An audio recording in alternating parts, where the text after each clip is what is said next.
ক্যান্সারে আক্রান্ত, ভেঙেছে পাঁজরের হাড়। বাসন্তী দেবীর জন্য মুখ্যমন্ত্রীর কাছে আর্জি অভিনেতা ভাস্বর চট্টোপাধ্যায়ের। বিস্তারিত থাকছে প্রতিবেদনে। বন্ধুরা, চ্যানেলে নতুন হলে চ্যানেলটি সাবস্ক্রাইব করে রাখতে পারেন। গুরুতর অসুস্থ বর্ষীয়ান অভিনেত্রী বাসন্তী চট্টোপাধ্যায়। মাস কয়েক আগে হাসপাতাল থেকে ফিরেছেন তিনি। মাঝে বেশ অসুস্থ হয়ে পড়েন। সেই সময় প্রযোজক স্নেহাশিস চক্রবর্তী ও অন্যদের সহায়তায় সুস্থ হয়ে ফের গীতা এলএলবি সেটে পৌঁছান অভিনেত্রী। সম্প্রতি এই ধারাবাহিকের 1 বছরের উদযাপনেও সামিল হয়েছিলেন। চলছিল ঠিকই, কিন্তু ফের ছন্দপতন। পাঁজরের হাড় ভেঙেছে তার। বাসন্তী দেবীর হয়ে মুখ্যমন্ত্রী মমতা বন্দ্যোপাধ্যায়ের কাছে আর্জি জানালেন সহ অভিনেতা ভাস্বর চট্টোপাধ্যায়।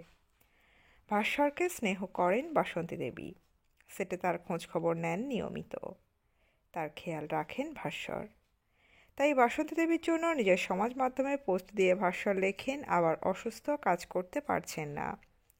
তার মধ্যে বাড়িতে পড়ে গিয়ে পাঁজরের হাড় ভেঙেছে। নিদারুণ কষ্টের দিন কাটছে তার। গীতা এলএলবি ধারাবাহিকের প্রযোজক প্রতিবারই সাধ্যমতো সাহায্য করেছেন বাসন্তী দেবীকে।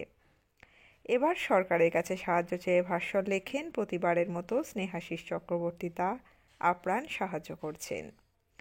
এছাড়াও সবার কাছে আবেদন করছি, যদি আপনারা আর্থিক সাহায্য কিছু পাঠান তাহলে ওনার খুব সুবিধা হয়। আমি আমাদের মাননীয় মুখ্যমন্ত্রী মমতা বন্দ্যোপাধ্যায়কে অনুরোধ করতে চাই যাতে তিনি কিছু সাহায্য করতে পারেন। বাসন্তী দেবীর এখন বয়স প্রায় 85 বছর। সন্তান রয়েছে, স্বামী ছিলেন, তবে দাম্পত্য জীবনে সুখী হননি তিনি। উত্তম কুমার, ছবি বিশ্বাস, সুচিত্রা সেনের সঙ্গেও কাজ করেছেন। বর্তমানে আর্থিক অভাবের জেরে এই বয়সেও কাজ করে যেতে হচ্ছে বাসন্তী দেবীকে। প্রসঙ্গত বলে রাখা ভালো, তার সন্তানেরা তাকে দেখেন না। তো বন্ধুরা, এই আপডেটে ছিল এতটুকুই। দ্রুত ফিরে আসছি এরকমই নতুন কোনো আপডেট নিয়ে।